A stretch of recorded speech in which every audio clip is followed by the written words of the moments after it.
Yeah, no. Uh, Color me a dissident to all of this. As far as I'm concerned, the social media platforms should have been nationalized a long time ago.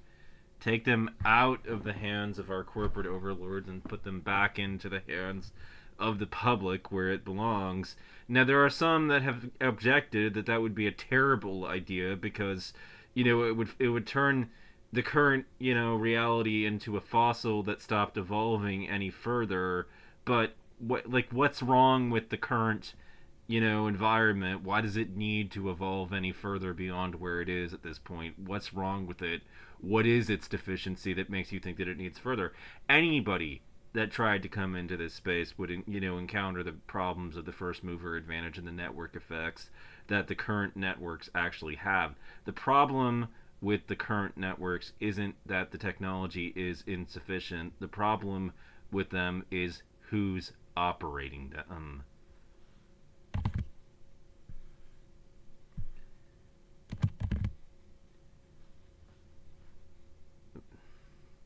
There's really no better way to put it than that. The current networks are run by people who apparently want them run like college fraternities. I stand by my criticism, You join a community, like, in either event, you know, um, the old guard on many of these sites are a bunch of assholes. Just putting that out there and fielding that. They're dicks, and you're judged based on how well you interact with these cruel, vicious, mean spirited assholes.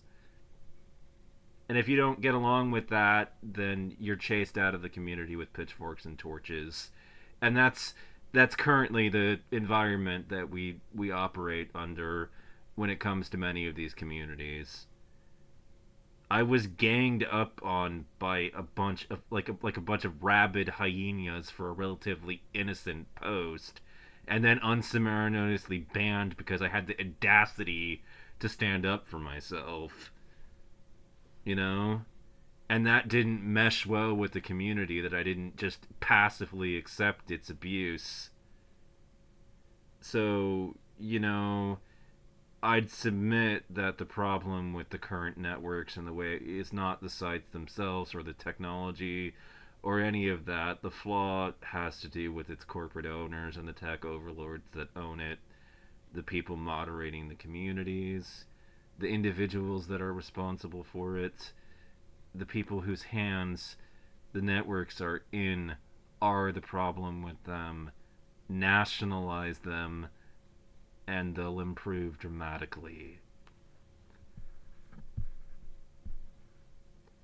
To the rest of us, these social networks are really not somebody's pet project. They are now, they're we have these concepts of there being the public square, and perhaps in the old days, debates would take place by the water cooler, or ideas would be discussed in that area.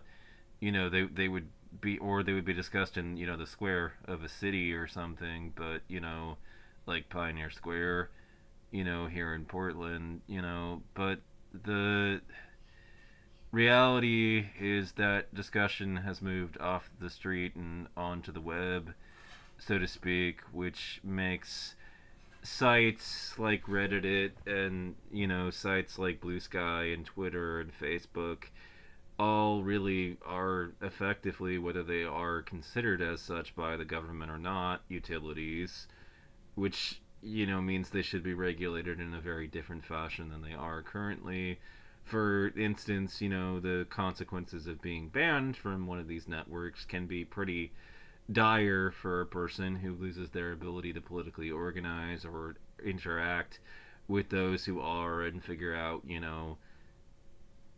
plans with them about what political parties are going to do, or suggest ideas to them about what to do in their future, or any of that stuff. Political organizing becomes very, very difficult without having access to Twitter, with and Facebook, and these other social media platforms, because that's where ideas are basically talked about, and discussed, and on Reddit too.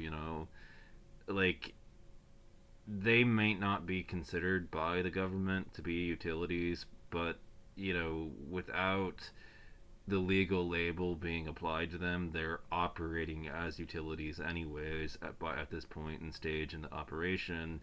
Those who oppose this idea are failing to consider, on the grounds that it would ossify them, are failing to consider the, basic and fundamental reality that nobody's really all that terribly dissatisfied with the state of the technology at this point.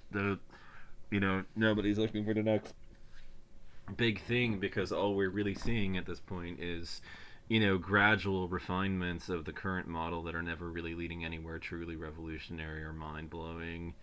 It kind of feels like there are no new empires to conquer in the world of technology at this stage in things, and quantum computers may come in the future and everything, and we may be excited about that, but like, software is not, you're not going to see better software at this point. I don't know. I don't know how to put it, but it wouldn't be a problem if it ossified at this point. The problem with all of these platforms at this point is who's running the ship, not the platforms themselves.